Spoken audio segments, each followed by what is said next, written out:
I think this is a match that everybody believes Bifrost is going to take, but in my playput, I don't believe so. I believe Bifrost are not the same as they were in Spring. Are you willing to bet donuts? Oh man, we need a sponsor right now for the donuts. So many donuts. Okay, Bifrost were the kings of the regular split, and all of a sudden, they're in contention to the playoffs, as you said when we were looking into the standings. What is happening with the team? I think, honestly, when Diamondprox and Highway jumped in, I felt like it was an upgrade from Duel and Seaboy. I felt like one of the weakest points for Bifrost was a little bit in the jungle with Seaboy, especially how easily he was getting punished in the early game. That Diamondprox jumping in, he's bringing that early game vibe, he's bringing the proactivity, he's dropping a lot of his jungle to actually get his team and his laners ahead. But coming into the point of the last game that we saw from Diamondprox on the Belveth, we need to understand that I call Belveth a marksman Udyr. She basically just wants to stick in her jungle, farm up, take all these creeps, which give her in return a lot of attack speed, which means the more creeps you kill, the more powerful you are. So technically, if you want to compare her to a Graves or an Udyr, you can, but Bifrost needs that proactivity coming in from the jungle. And even though Diamondprox tried for level 3 ganks and level 5 tower dives, the champion just does not get stronger by just doing this and then maybe taking a summoner. You're like, yeah, okay, I'm Volibear, I took someone summoner, I can come back. You can't come back. You need to constantly farm, and I feel like Bifrost facilitating for their jungle doesn't work for them. It needs to be the jungle facilitating for the lanes. It felt like a very off Bifrost pick, that Belveth. Yes, it was interesting to see, but it didn't work out. And if they pick it this game again, I would be very interested to see if they change how they use the Belveth and allow Diamondprox to actually be the carry. They're fighting off versus NYYRIKKI at this point. Where should we focus in NYYRIKKI? I would say the AD carry has been showing off as well. He talked about a lot of failures in Jinx in the spring split, but what about the summer? I mean, Azithor has been the point of discussion for NYYRIKKI. We're like, if NYYRIKKI want to win the game in spring, give him Jinx, give him Aphelios, ward around him so he doesn't die in the early game, and then once it's mid to late game, he's going to carry your entire team to victory, which we've seen a bunch of these examples, especially versus, when they played versus Bifrost in the first game. When NYYRIKKI pulled it actually off, it was a battle of the two carries on who's going to output the most damage. And I think Odi was also on Twitch, but you see the difference in the styles of Spring. Spring was more Aphelios Jinx, 8 times Aphelios, 6 times Jinx.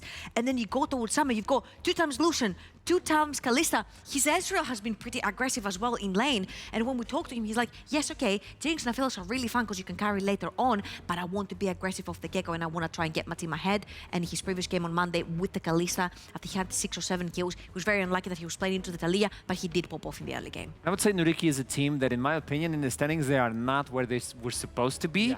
Specifically because you also have a strong top laner, right? I want to talk about Banderas. Let me talk about this guy for a second. If there's any reason why Bifrost wouldn't win today, it's because of that Kryptonite. Banderas, back in the Norwegian scene, back in summer 2021, let me set the scene. Bifrost were the champions. They won Taliyah Esports Series Masters. They were looking like one of the best teams to maybe take that NLC spot in summer. But what happened? Rich Gang came, they took them down in the regular season, they took them down in the playoffs, and then suddenly, Rich Gang were the kings of Norway. And who was the top laner for Rich Gang?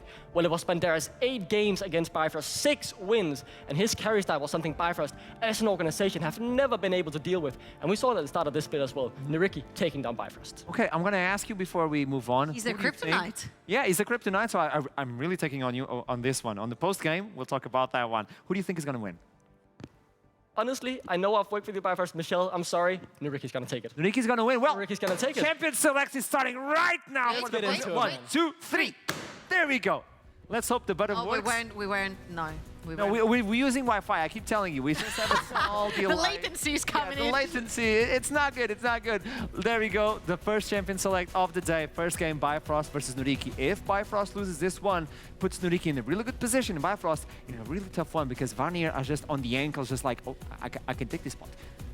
Yeah, so Renata obviously instantly taking off the tables, one of the champs that we have seen played a lot by Bagnale. I'm personally looking towards Flipper. If you want to ban him out, I think while he hasn't had the most success on Volibear, it's a champ that I think he feels very comfortable on and that he has played a bit. Yes, the results haven't been great, but I would definitely still recommend that to be banned away from him. Hello? I just remember that cursed game with 0% kill participation. He hasn't looked good, but I think Flipper, if there's anything that he should feel more safe on, itself. It on Monday, he redeemed. You're 100% right, especially since Azithor wants to play this more early game aggressive AD carry, so towards the bot side of the map. I think getting the facilitator in the likes of Wukong or Volibear will really open up that early game for you, especially towards the bot side of the map. Now, I'm seeing a lot of Lissandra bans. Interesting. From the side of Fury, I'm thinking maybe an Ari prior from the side of Bifrost. He has been needing his assassins. He likes to play the assassins. Hasn't necessarily done it this season. We've seen Senkax against him picking the Akali into Fury's face and absolutely dismantling him. So here Fury might be thinking of something like the Ari, something like the Akali to try and shine on champions that he feels more comfortable on. So far, we still don't have any picks, but if you look, there we go. It's the Wukong is handshake. available. Zeri is available as well. What do you think now on the second rotation? I think here comes the handshake, right? You handshake Wukong together with Volibear. You can even go for Lucian Nami right here. Yes, Lucian has been a little bit nerfed in this patch, but don't necessarily think it impacts the game that hard. It's still a pretty strong early game champion. Multiple picks.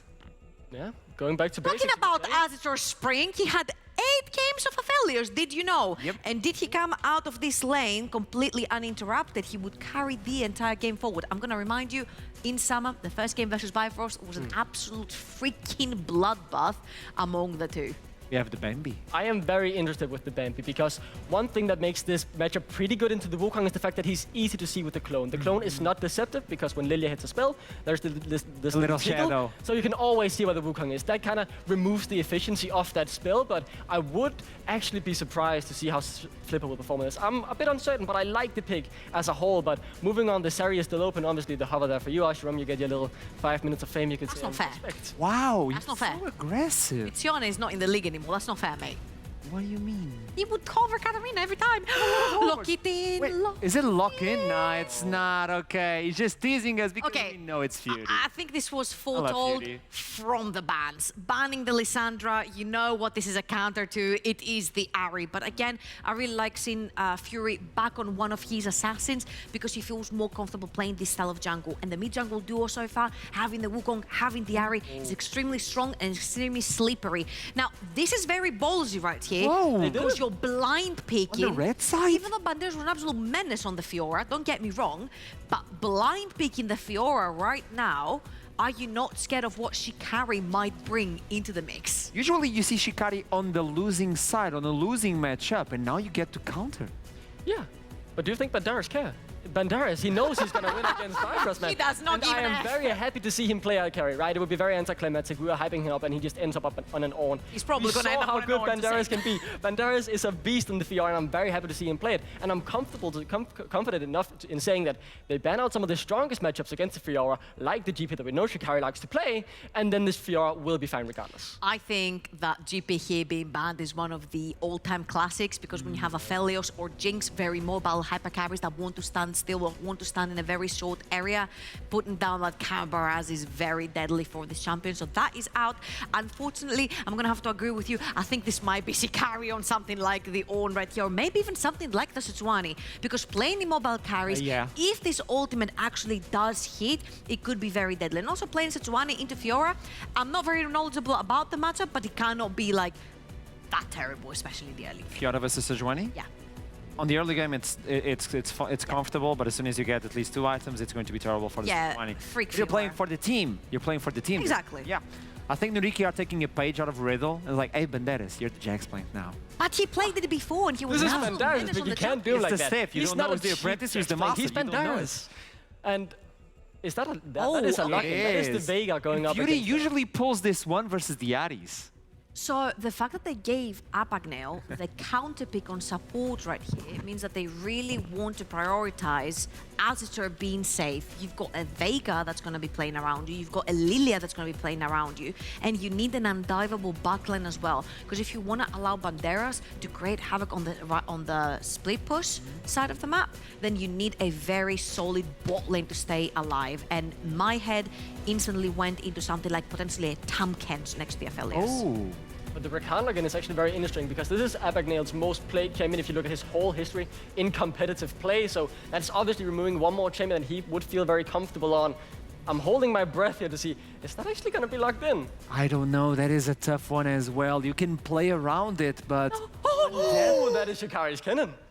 And it's one of his 3 most played champions in competitive as well. Electricity? We haven't seen, I don't know when you mean, like what year you mean he's Overall, most if played. you look at all his competitive games. We have not seen Kennen in such a long time. And talking about cannon barrage, Kennen creates a cannon barrage around him pretty much. And if you don't have any tool of throwing him away of the fight, which right now, NYYRIKKI, unless they lock a Gragas bot lane, they will not have a way of pushing Kennen out of the fight. I really like, again, the Tamkens. You need a very solid 4-man unit for the side of NYYRIKKI, and they do have that. I think this is more to create opportunities and space for Banderas, while not necessarily being very easily engaged on. This is gonna go down to how well can she carry flank the team fights. Well, now that we know the champion select, I'm gonna ask you again, who do you think is gonna take it? And then I'll jump to you, Trouble, and you have to tell me. Duckling. Banderas got his fire up. Fiora, it is pretty simple. I think it's going to be too hard of a menace on the side lane to be dealt with. I think Bifrost's decision-making is going to be tested to the limits. How will they deal with the split push from Banderas? You stick with NYYRIKKI. Improve. So I stick with NYYRIKKI. What about you, Trouble? I'm not a big fan that Azure is resorting back to the Afelos, especially in this meta where we have so many flashy bot lanes that you can play, where they're like towards early game, mid game, late game, whatever. So I'm going to give it over to Bifrost because Diamondprox is again onto a very proactive jungler. He's back on his Wukong, and I'm expecting him to be very proactive in the early together with Zari. Disagreement on the desk. That's what I love about this. As we're about to jump into the first game of the day, we'll toss it to Viperoon and Imera with an electrifying champion select. I don't know what, like... Oh no, Kennen! I'm confused about how NYYRIKKI drafted. Same. I'm going to give it up. Too, actually, because there were a lot of takes there in terms of how things ended up. I felt like the order of that draft from NYYRIKKI left a lot of things on the table. I wonder whether you could have actually picked the Rakan up on 4, so you can have yourself a bit more of a better engage option on that side. Instead, they pick up the Veigar when they already know the mid matchup. They give away that Rakan. A lot of things ended up being a little strange. Even the Lilia very early into the draft, and then removing the flex of it felt a bit strange to me. So when we've ended up with this draft, it does feel like Bifrost had a lot of answers on the table.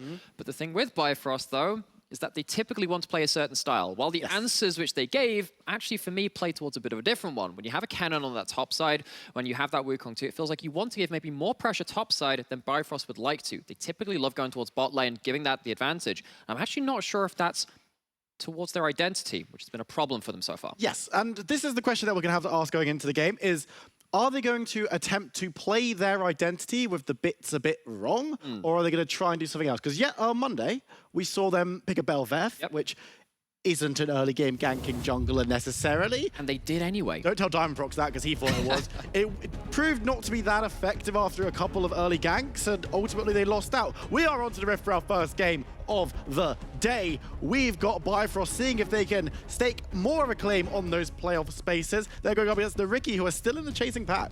And it does feel like this game will be for stabilization for Bifrost in their second half of the split. Of course, we know that they are stuck at 6 and 5. A loss here would put them to net even on wins and losses. And considering this team went to EU Masters, went through the play-ins, went all the way to the quarterfinals, sadly dropped out to a go rogue there, of course.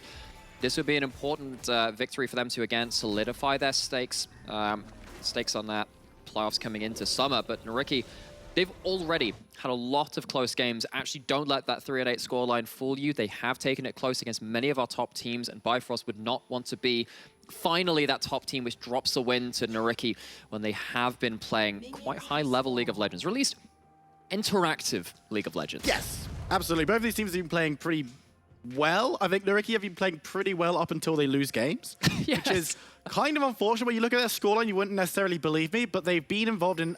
We were talking about this a little bit when we were in the... We were, yeah. And we were saying, look, NYYRIKKI are part of some of the most close and exciting League of Legends games. Unfortunately, when we were discussing the ones which they've been part of, we were just mentioning games that they'd lost. Yeah, because NYYRIKKI are always down to scrap, it feels like.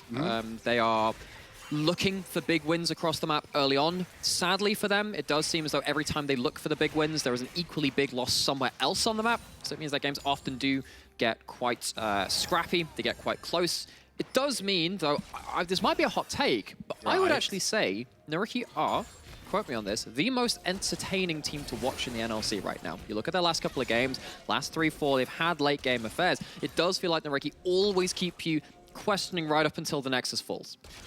I think, depending on what you're looking for early game, like a lot of our viewers will be correct. There's something about the way that Dusty think about League of Legends that intrigues me. That's like a morbid curiosity than anything else a lot of the time. But certainly they've had some players they have got some players who have really stepped up from last split. They've got some new players in. We talk about Banderas on Monday, a little bit on Desk, a little bit on Cast, about how much he's doing. And Darkling was very, very excited about the prospect of both of these top lanes. Banderas on the Fiora, Shikari on, of course, his Kennen, which he loves so much. Yeah, this is his 11th career Kennen game, and Darkling did call that on the desk that it was one of his most played. I don't know whether he said it was the most played. It's actually the third most played, yep. Third most played, I believe. It's Ornn and... Heck, which one's the first one? I just scrolled off of it. I believe it's Ornn and Gnar is his topmost. What a fun guy. Yeah. Well, I mean, he likes to play... I mean, all of those champions, of course, are happy to be left alone on an island to a certain extent. And as we can see in the early levels, of course, Kennen, being a ranged Doran's Blade user, means that those auto attacks give you a lot of ability to clear out that wave. Bot lane though, this is very LPL tech. NYYRIKKI using the chance to push in early, the early wave control of, well, or rather the early non-existent wave control of Zeri to get themselves control over that lane, get enough gold for a cull. Aztor goes back, there's going to stop scaling up into relevancely earlier into the game. Once you hit 2 items on a Phelios, you are ready to fight. It also gives Gnarl a chance to just look mid, and Eyhro had set up that wave control to make sure that Fury was potentially in danger. So NYYRIKKI taking over the bot side of the map, which again is something that Bifrost love to have. So while this has been a bit of a weird draft from NYYRIKKI in terms of the pick order from what we were calling out, the fact that Bifrost and the fact that Diamondprox isn't down bot lane early to make a mess of things is not necessarily what we've come to expect of Bifrost early on. And I mean, this... Oh, actually, I'm going to hold that point, because Flipper and Diamondprox have met each other in the jungle. Flipper doing a decent amount of damage. Oh, he's in trouble now. He's actually in trouble. The damage burning. Big damage early. Big smite to get himself a heal. Eyhro teleporting back in to maybe get involved, but Fury's also posturing, so he gets away. That was a max damage watch out Eve, and getting that without the sleep is quite difficult. So Flipper getting a big amount of damage down early. Of course, mid lane wasn't in a position to push and roam completely into the enemy jungle. Fury not quite on the same page as Diamondprox at that point, but Lilia, we normally see it in top lane into tanks nowadays. It's been a while since we've seen it so prominently in the jungle, but Flipper, have to keep an eyes on that Lilia because it does do so much damage as we've seen.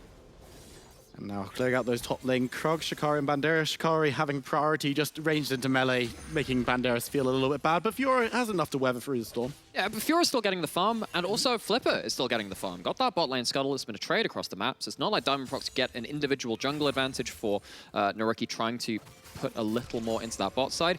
What we also need to see now is you see that ward just down by that raptor pit. Keep an eye on that, because that means that you see that actually ping there from NYYRIKKI onto it, because what Lilia loves to do from jungle is take raptors, keep going for that bargain bucket, and it's so quick to kill them that Diamondprox potentially can start falling behind even without really making that many mistakes in the jungle matchup. Lilia is so just very quick to punish that though. We'll be getting the second spawn either way. Diamondprox not going to suffer that this time. It's just something to just keep an eye on for the identity of that champion. And of course, Diamondprox, they're giving up information where the Wukong is, even with that ward, so it's definitely worth placing down. But Flipper's going to be spotted out as Highway and Odie move all up the river. Just go on a little bit of an expedition. So this is the first time that Bifrost get control of bot side, and Diamondprox is immediately here, and they catch Flipper. Flipper gets a lot of damage. Woo! First blood, Odie.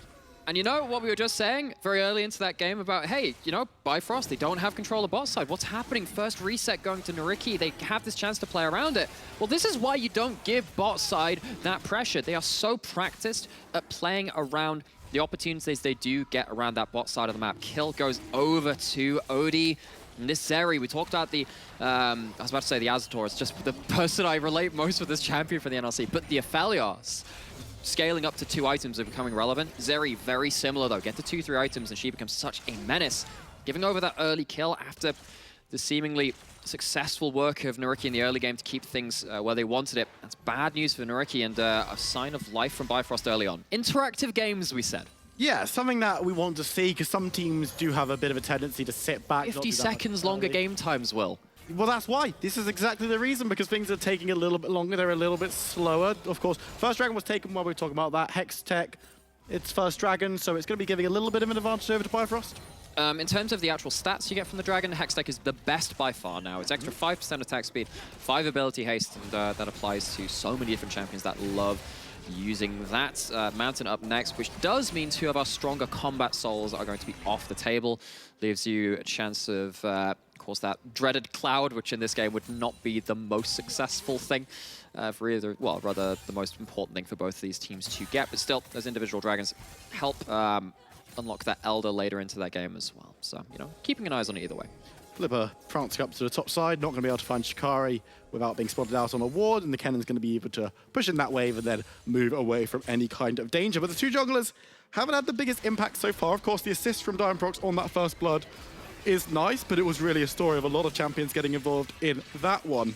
And this is something that we haven't necessarily... This hasn't been a hallmark of these two jungle players this split, particularly.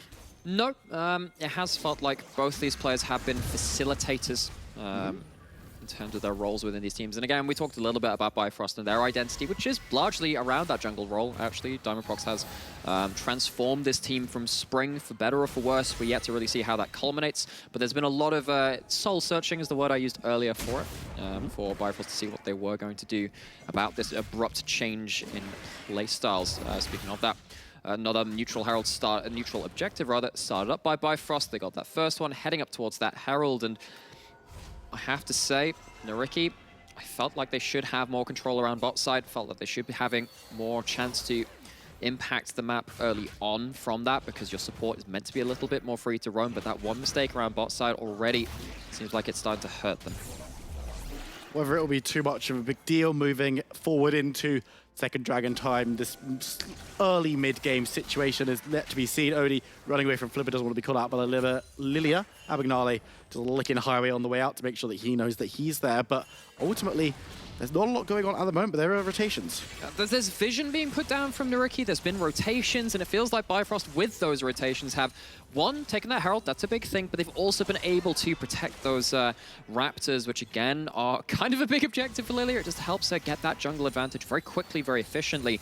Even with NYYRIKKI giving over that Herald, it feels like they haven't managed to get into their enemy jungle and put anything more down than just wards. So that's it from the NYYRIKKI side of things. Bifrost, however, been managing to take control of this bot side, and we haven't really talked about top lane much. This, again, has been a bit of a staple for Bifrost, keeping things on an island, keeping Shikari afloat in a 1v1 matchup so we can affect that game later. And of course, Banderas, no stranger to that with the Fiora too. And when you've got Shikari on a cannon, impacting the game later, going into a team fight, teleporting through most likely, throwing down that ultimate and causing all kinds of mischief. Of course, Banderas, Fiora, they set it on the desk, Monster on the side lane. Can mix it up in team fights as well if you can get a nice ultimate off and really help out your team. But when it comes to how these two players are going to interact in the late game, likely to see two very different wants. For sure, yeah. I mean, you're looking at high damage threats, but in very different ways, and they succeed in different scenarios. Game's a little bit slow right now. We don't have a dragon for a minute. We'll see how teams set up for that. I remember, because I used to cast a lot in the university scene, there was a German university top laner called Gentleman Hero, who actually, I believe, plays in Div 2 right now, Prime League, maybe. I think he was in Prime League last I checked. On the same team, actually, Kidasi, which is Karlsruhe Institute of Technology. He played, anyway, this is why it's relevant. He played Muramana, Fiora, and with 2 top 80 carries in fights. So it's like, oh, you're going to be split pushing. Wait, what the heck has happened to the bat line? Just pick Triforce, pick Muramana, and it would just absolutely delete someone. Of course, we've seen Banderas on a very different build with this time it looks like he's going towards Gore Drinker, or one of those Iron Spike Whip items. You saw him delete poor Silas the other day in one of their very close games, where it was the 9-kill fight, 4 on one side, 1 on the other. But Banderas looking to have an impact in this one. Eyhro actually a little bit in danger here. Herald's being put down. Lost away from the charm, but the Rift Herald, as you said, has been dropped. See how many plates can be gained by Diamondprox and Fury. At least 2 you've got to imagine as Diamondprox beating down on that tower. It's going to be 3 plates to the good for Bifrost as they move away from the mid lane. Dragon is up on the Rift, but NYYRIKKI are coming up to contest it. So, Abagnale missing, Cage missing too. Oh, that's a bit of a disaster. Side, but Abagnale's a little bit of a tanky catfish, so he should be able to waddle away. Yeah, that's a little bit awkward. Abagnale not able to kind of walk up and play so aggressively. If you miss the Tahm Kench W, that Abyssal dive, things go very south for you very quickly. And as much as Tahm Kench is deep south and is no stranger to that, and there's accent and identity, that's not really where you want to be. So NYYRIKKI had that chance to take over bot river. They've kind of given up that chance now with that Herald pushing in mid. Odie doing his own dirty work on that bot side, and Bifrost have taken this chance to not just get dragon control, but to get some extra goodies in terms of collateral and minions and plates to their advantage in the meantime. And that dragon should be melted through pretty quickly. NYYRIKKI are in the neighborhood, but they're not necessarily looking to contest. Eyhro is just going to show his face and then turn swiftly around as the objective falls. 2 over to Bifrost. We've got a Cloud Soul, which is pretty nice for the Tom positions that we've got going on. But we've seen a lot, especially on Monday. Teams taking the first couple of dragons don't always tend to grab the next couple. This is a very LCK phenomena. We've seen it elsewhere in the globe as well, but if you are watching the major regions, that's the region which is most likely to align with this identity. It's a word we're using a lot today. In terms of giving up those early dragons and then just flipping over Elder, just making sure you're not giving over gold. And when it is something like a Cloud Drake as well, you're kind of rewarded for that to a certain extent to just say, look, I'm not going to lose loads of kills and give up the immediate combat advantage. And rather keep things close, so when it comes down to a single cataclysmic fight, you are still within arm's reach and you can win that big team fight, which might just bring the game with it. Eyhro clears out 1 ward after walking over it, but there's still 3 more that caught vision of him, so unable to sneak around is super lit up. It's heck, it's the there's a certain like fallacy with this. It's like something like the survivor's fallacy or something like that. It was like in one various 20th century conflict, there was a thing where a load of bombers would come back from their bombing runs and have loads of bullets in the wings, and they thought, oh, this is where they're getting shot. We've got to put more armor on there. When actually, the ones which didn't make it back had been shot in all the areas where they hadn't been hit. So it's this weird kind of thing where you find that one ward, and it's like, oh, we found this one. Surely they will put it here again. You've missed all of the others around the map. I mean, they've now been cleared out, so someone's doing their due diligence. I think it was Fury who decided to go in there. There we go. He's the real aircraft engineer here. Good job, Absolutely. Eyhro. Fury's like, you know what? I'm going to do a bit of a check as Eyhro going to be clearing that one out. Oh, that's He unfortunate. might be punished for it. The knockup's good to stop the Abyssal Voyage, and Eyhro sleeping with the fishes. He is mid lane, also under threat. That's a Wukong. Eyhro's going the wrong direction to run away from this one. Nice flash over as Flipper's going to come in, but the charmed Vigar's already dead, and Flipper will be able to escape. And this is one of the issues with specifically the Ahri versus Veigar matchup. A lot of people tout this as a kind of counter. I feel like with most Ahri matchups, and seriously watch LDLC in regards to this, they are very good at utilizing this. I feel like Ahri's matchups are more independently determined by jungle and support. Abignale tried to impact that early game, came up at level 2, couldn't find an opening, and suddenly actually it's about Diamond Prox being on the enemy Raptors. Yes, falling behind a little bit, but being there to threaten Eyhro. So even with this matchup that they picked into, they knew that this was the matchup. They are starting to fall behind, and now Fury has himself that assist and a couple of kills over to Diamond Prox. I mean, this mid-jungle 2v2 getting a little awkward for NYYRIKKI. How he finds Flipper and Abignale around those Raptors. As we mentioned, going into the game a little bit earlier, these Raptors are easy pickings for Lilia if Wukong is elsewhere. And Diamond Prox going to be pretty happy to trade them over as he grabs himself the second Rift Herald. Of course, no plates to be taken, but use as a battering ram to break open maybe one of these out towers or even look inroads in the inners. And speaking of those battering rams, has so often been the AD carries doing it for both of these teams. Got a Herald on one side, but Asdorp, he's got himself the Calibrum Crescendum, the rifle turrets, chakrams, and rifle stacked together. Means that tower damage does get absurd. They take that one down without actually having a Herald at all. Feels like maybe Bifrost have overextended, but now in as well, there's you the know. teleport. Flipper and Astor going to have to run up river to escape this one. They've got Eyhro coming on down for support, but nice ultimate coming on down. That's going to stun up the Tahm Kench. He goes low, has some great to play with as Flipper dives back into the fight. The box is going to catch one. It's Rakan. Oh! Deleted by Eyhro on the Vigar. Abignale caught out now, and the free fire from Oni will take down 2. Looking for more as Astor flashes away. Eyhro puts up another box. Won't be able to stop the flash though as Fury follows him over. Charms and slays as Bifrost take the fight. The mobility is so hard to disengage from if you're NYYRIKKI. Bifrost, when they find a winning scenario, they have all of the tools to continue on the fight. Poor Veigar could only waddle away so quick. You can get away with a cage, but you've only got one of them. That really felt like the turning point of that fight. Bifrost, they go towards that Herald. They know the cross map is coming in, but they have themselves a plan set down. Actually, very impressive phase of play, and now Banderas caught out on the wrong side of the map. Gonna have to try and outplay this one. Diamond Prox is found, and the flash comes through from the Fiora. Will he be able to get over the wall? Nice parry, but it's not going to do any stunning, only slowing as Fiora walks right into the loving embrace of the Ahri. It's a shutdown. It's not shutdown, it's killing spree for Diamond Prox. And this has been a bit of a collapse from NYYRIKKI, where they see the Herald's going down, they think the cross map's coming through, but Bifrost are the step ahead. They have themselves teleport advantage, they use it well. The first phase of this fight looks pretty promising from NYYRIKKI because You have that cannon ult go down, but it's not great damage going onto Valios. It's basically only damage onto the Tahm Kench, and that's not who you want to hit. Of course, we saw that earlier into the game, that W from Lily does so much damage and comes through with the ultimate, but it's just not enough. This is the thing. Even though the first phase of the fight goes well for NYYRIKKI in some ways, they only have the cooldowns to do that once. Bifrost push the advantage, they take the fight. And you know what we say around these parts when we see a Veigar die? Good. I forgot about your ongoing... He used the box twice in that fight, or the cage, or whatever it's called. Event Horizon. Dumb champion. Yeah, I forgot about your ongoing situation with Veigar. He's always perma-broken, and it's dumb, but it's fine because he died in that He's fight. just a funny little dude. He's just a fun little dude. He's just trying to go about his evil way across the galaxy. His stun is too long. It is, absolutely right. The cooldown is not long enough. Not up there in... The thing about it is just like, it's just the threat of being there. It goes like, do you want to get stunned? Cage is Yeah.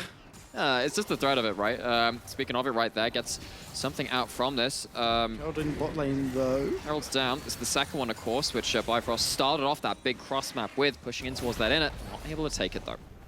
It's going to do a decent chunk of damage, which is fine because for them it will be easy for someone to go bot lane and kind of split push away. Obviously, this team doesn't necessarily have the same kind of obvious split push when you've got Fiora on the other side, but I'm sure Shakai would have a good time against the half-elf tower.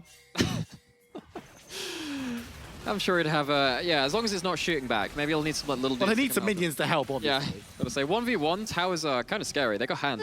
They got hands, they got turret shots, they've got a lot of stuff. They actually don't have hands. Well, no, they technically... They are holding things. If you look at the stat sheet... Do they have hands? Well, I mean, they're holding like a rod. And Oh, yeah, no, he does. He full on has a hand. Yeah, so you're there right. you go. Turrets have hands. They'll slap a fool for trying to 1v1 them because they do a lot of damage nowadays. Long gone are the days where you can tank up like 45 tower shots like you could do in Season 5 with Back in the day. Nautilus tanked top with Sunfire Iceborne. That was a time. Yeah, no, I mean, it was a simpler time when you just didn't care about tower diving. Maokai, Nautilus, all of the good stuff. Well, for some people. I play top lane, but I only play ranged tops, so I'm not Oh, really, you're one of those. I'm not really allowed to talk to other top laners for fear of my own safety. You know, Quinn, Vayne are not really well respected in the I mean, top Quinn's lane just not community. really well respected by anyone for a number of reasons. I mean, I make an effort to play Quinn mid lane just to try and absolve myself. It's also a bit weird. It's a bit weird, but at least that one's acceptable.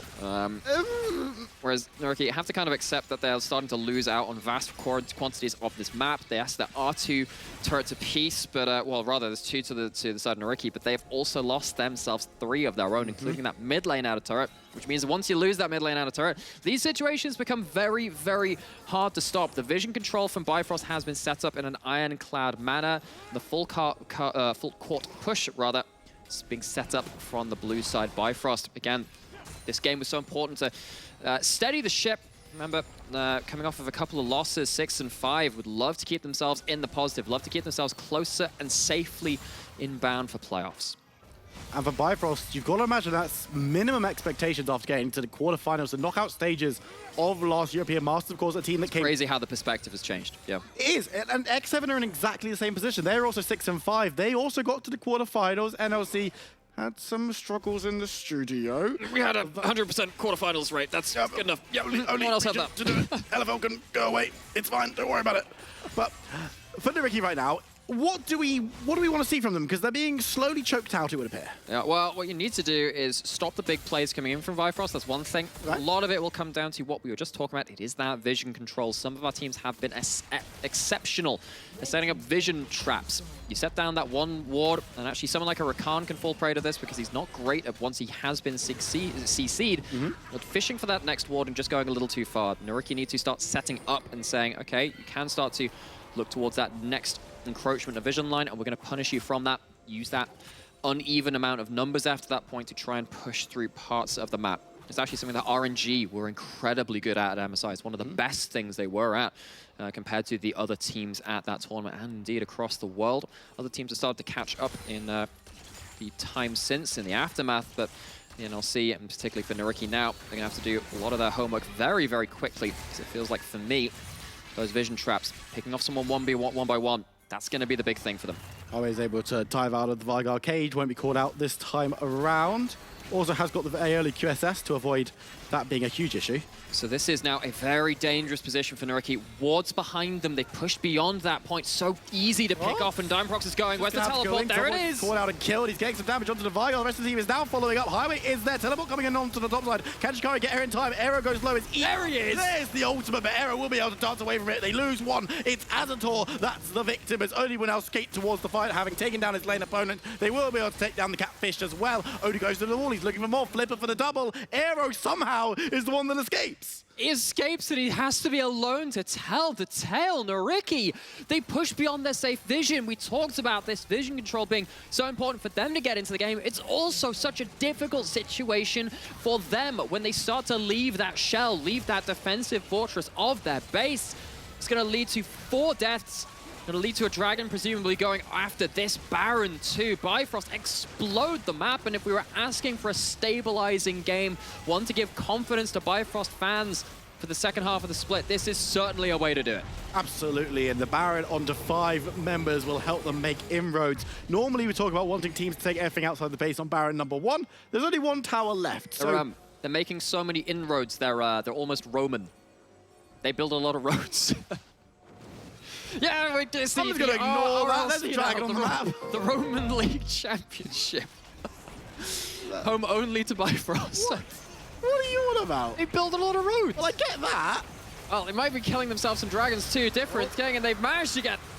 Flipper goes secure. Actually goes low. Will be secured. There's another one as Abagnale falls. And hey, you got the dragon. You denied soul, but that's a triple over to Shikari. And I don't know if they can weather this. I don't think they can now. So many deaths, so many cooldowns used. You don't have a lot of your wave clear in that. Aphelios can have to be Eyhro searching for a way out of this.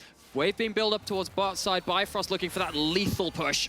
Highway's now looking for the lethal engage. Banderas is there. It's a 2v2 under tower. A lot of damage coming out from Odie, but not enough to kill the Vigar. Remember, he's got the Everfrost and is a little bit beefier than some other mages, but the bot lane, that's the wave that you talked about being built up. The tower will fall. The mid lane one might go the same way. Banderas standing strong as the only defender as Abagnale moves his way back onto the rift. This won't be a decisive killing blow unless NYYRIKKI are caught, but 2 inhibitors will go down, and that'll put them in a very difficult position. It's not going to be the end of the game, but it is just about as good as that clone coat in the cage. But Ari?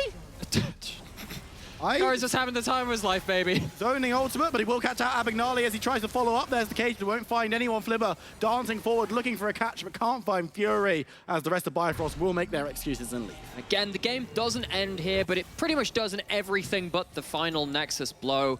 You are now 10,000 gold ahead. You sat there on Soul Point. You have the entirety of that Baron being used up. You get to reset, and this is utter destruction. There was a brief window for NYYRIKKI to leave the base, clear out some wards, get some control, maybe again set up one of those traps we briefly talked about, but even that is one heck of a dream away. You have 2 items on your mid and your AD carry. Maybe that's something that NYYRIKKI can get a turnaround burst combo onto, but what cost is that going to be at? If it's not a clean combo, you're almost certainly getting mashed on the back end. And for that last fight wasn't even that clean. Shikari ulted pretty randomly, hitting basically no one, and it was irrelevant ultimately. 1 kill for NYYRIKKI to the good at the moment. Call out Highway once, but past that, have been unable to find very much. Maybe another. Oh, QSS. Big hiccup. I hadn't even picked that up in the inventory, but that's the big thing that they were looking for. Looking to pick off the Rakan. You can't even do that cleanly now. You have to do it in so many different phases. You have to pick them once, get rid of the QSS, pick them again, try and look for a kill. While this is happening, the waves are crashing in. Abagnale takes a bit of damage. Diamondprox interested in trying to take down this bottom Nexus tower. The rest of Bifrost are putting some pressure down. Fury will be the one to cure it as they break open the base. The Baron buff is now gone, so pushing will be slightly harder. But there's only 1 Nexus tower defending. 1 inhibitor tower stands strong as well. Bifrost could look for the killing blow right here, right now. This is going to be one last chance for NYYRIKKI, but is it a good one? No. Is it going to be a fair fight? Absolutely not. That gold is making sure of that. With all the other combat stats being built up, Flipper's going! Going for the ultimate. Gonna have to go golden as well. The cage comes up, lands on the 2. There's the QSS being utilized. NYYRIKKI is standing strong. Banderas goes in and gets the kill onto Highway. There's another kill going over as Shikari falls. He goes a little bit too deep for the team, but Odie is still alive. Fury is still alive. They're chasing NYYRIKKI away from their Nexus tower. It will go low, but it won't be felt just yet as Odie's forced to back away. Banderas returning to defend his team, and the objectives still stand. Okay, a little bit bold there from Bifrost. Couldn't get themselves a clean engage early enough, so Flipper does the job for them. Sat at 0 and 4 after that fight, but this sleep gives you a little bit of hope. Manages to get the 3-man sleep. Of course, the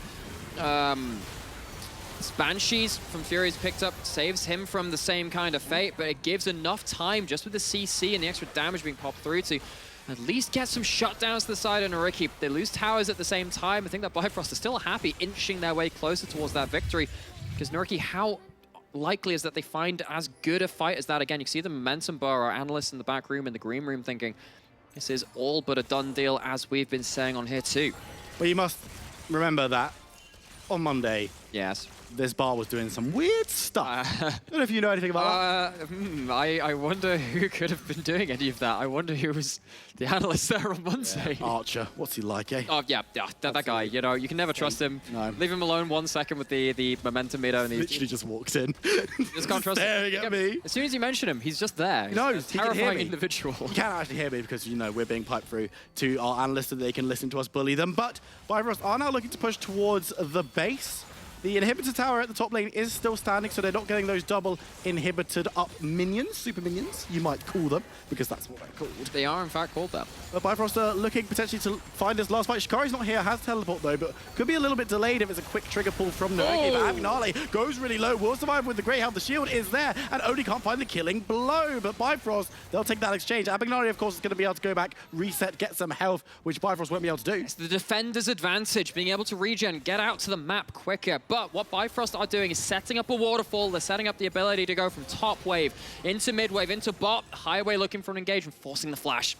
Not able to find that decisive last team fight, but as we mentioned, NYYRIKKI kind of had the perfect last chance saloon already. They defended their base. Dimeprox might be caught out here, has to go over the wall away from the cage. Will be able to do so, but Bifrost are just creating space on the top side. They're looking to try and push in and take down this inhibited tower. Damage coming on the highway. Ult missed from Azor, and Grand Challenge thrown down by Banderas too.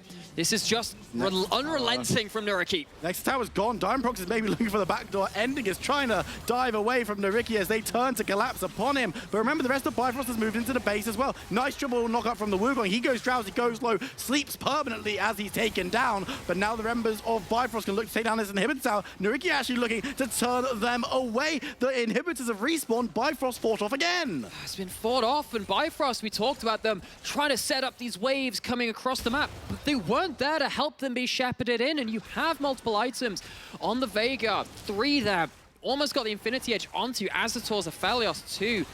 NYYRIKKI have enough wave clear, and though it was unrelenting from Bifrost, actually flubbed the names there as I saw NYYRIKKI take down Diamondprox on that bot side. It feels like Bifrost, even though they've had this lease of life in the early game, which has been, again, something that they have done very uniquely so in this split compared to last split. In the early game, it was coin flip as everything else. This time it has been much more of a assured deal that they would make things work for them in the early game. Their late game maybe has suffered a little as consequence. Last split, Bifrost, beyond 25 minutes, they were almost unbeatable. This time they are really struggling to put this to bed. I will temper that with that play did get them the second Nexus Tower and Dragon Soul. It does. So we can only critique them so much. For sure. But then you're looking at this game and how far ahead they have been. They have struggled to close out a game which did look very, very done. And of course, it is still very, very done, but just a couple of awkward fights here and there when maybe they overreach trying to end. It's high standards to hold them to, but again, they were at EU Masters and they are looking to be up towards that playoffs, be a better version of themselves from Spring, which they currently aren't on par with the results at least. We hold them to those high standards, and NYYRIKKI holding them to account to some degree. They're not going quietly into the respawn screens. They found some ways to get those rare kills they have managed to get their hands onto. Once again, Highway being forced away from that QSS, but NYYRIKKI, they're turtling up, getting inside that Hermit Crab shell and looking for one opening, looking for one thing to try and get that turnaround fight. They lose the mid lane inhibitor, so there's going to be a threat onto their open Nexus. The backdoor potential is there. Shikari does have teleport, but it's just keeping an eye on how Bifrost want to try and close this one out, because they were a little bit, as you mentioned, shaky on that last play. They gained some good stuff, but it wasn't picture perfect.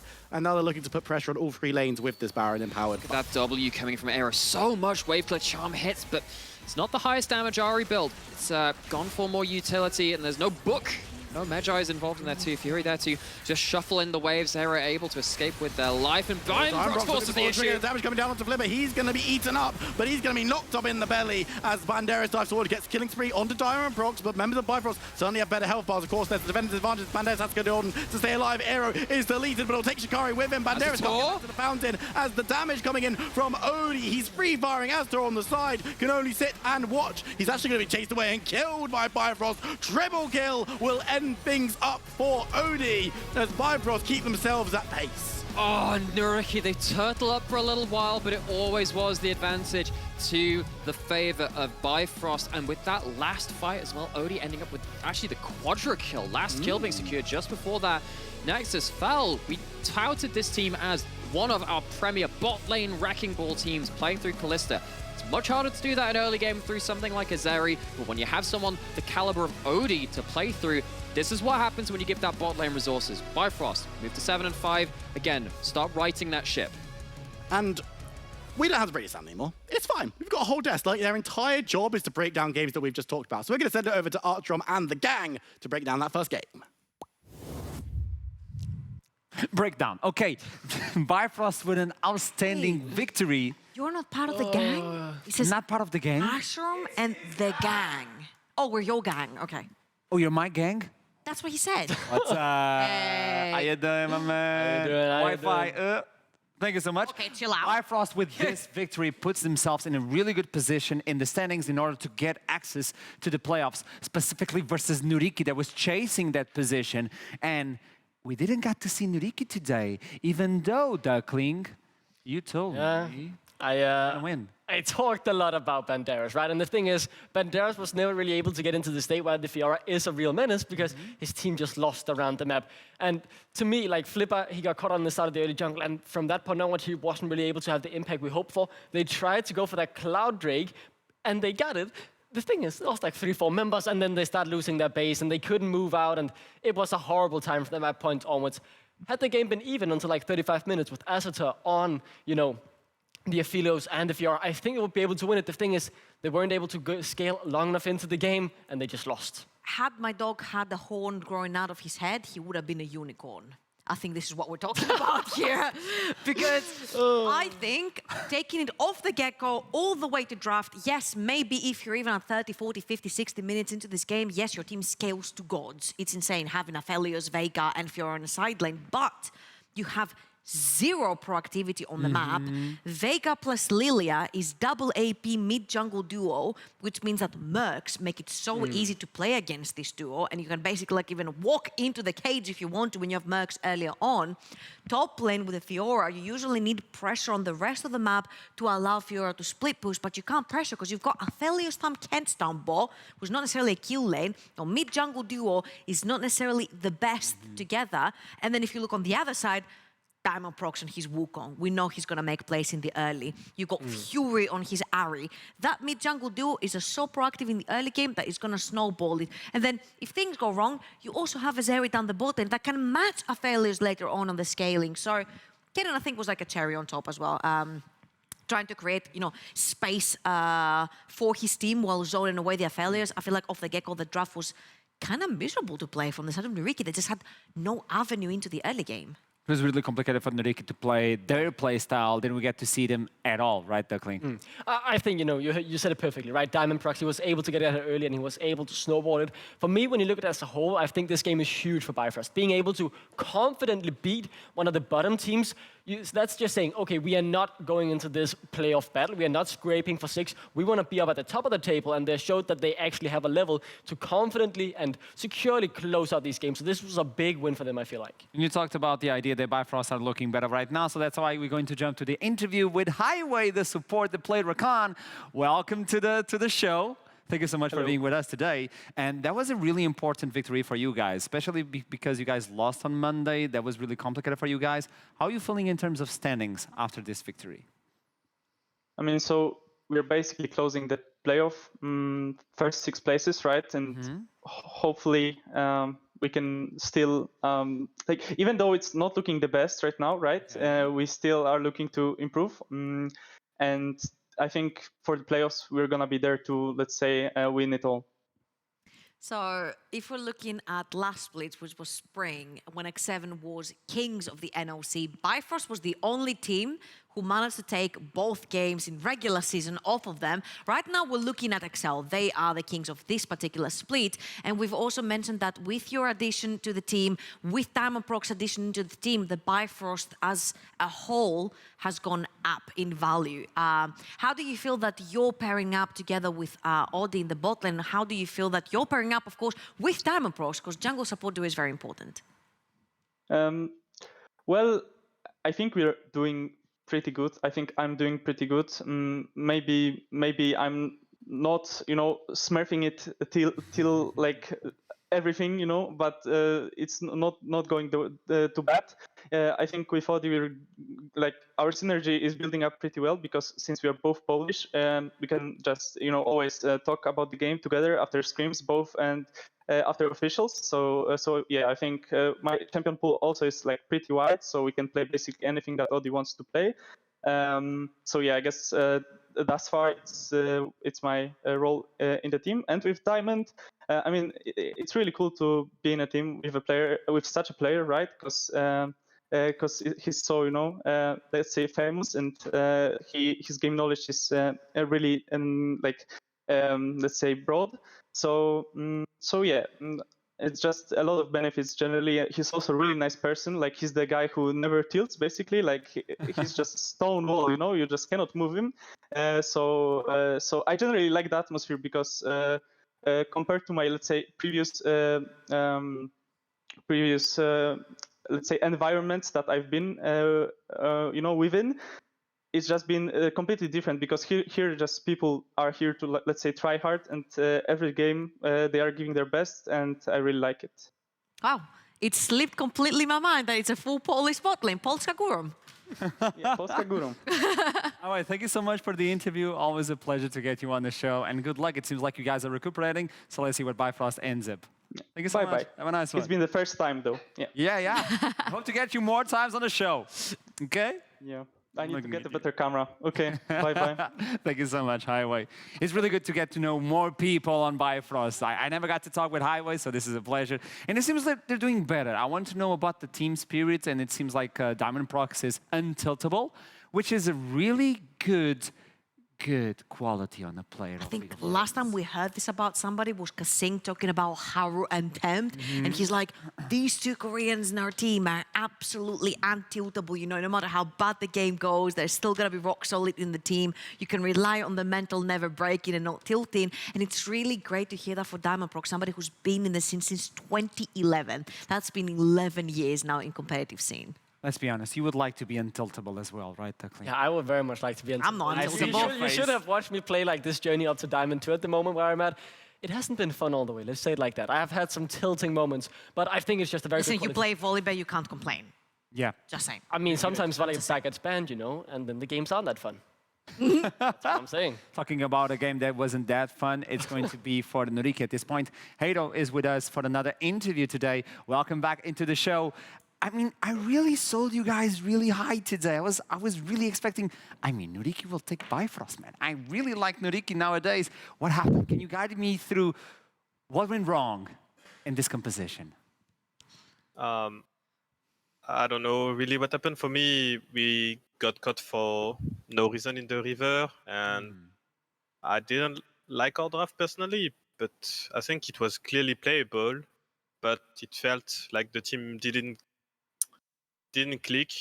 We clearly having some issues, and it's kind of sad that we are not finding real fixes about the issues that we get, and we keep making the same mistakes. So it's really worrying, and I don't know. No, that is just tough, and we are trying our best.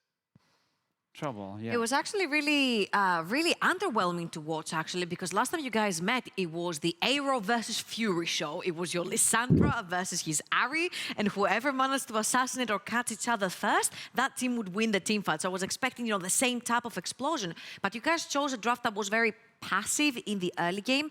And every time I know that Azitor is like a point of interest for your team, whether he's going to choose the early game AD carry or the late game AD carry. And you guys locked in Aphelios very early on in your drafts. Was the full hashtag We're Scaling Boys sort of title of your draft in general versus Bifrost? I mean, I think it's mostly about Azitor. He wanted to pick Aphelios here, and same for Lilia. So we just adapted toward the wants of our players. And like for my pick, I just followed the draft, and since the draft unfolded that way, we kind of spawned in a weird way. But I don't know. For me, we just pick what people are confident in, and if they want to play like that, and we try to make the best of it with the draft. And yeah, we were not confident right now on the Kalista, but we were previously. It changes. It's kind of tough to draft when we are having so many issues at the same time. So I think it's whatever we pick. I think it's just a matter of how good we play. It's day 12 of Summer Split. Things are starting to get into a conclusion, and obviously I don't think you guys are in the position that you really wanted to be. Bifrost was one of those teams that you needed to win. How are you guys feeling? How's the team split so far after this rough split? Personally, I don't feel that affected.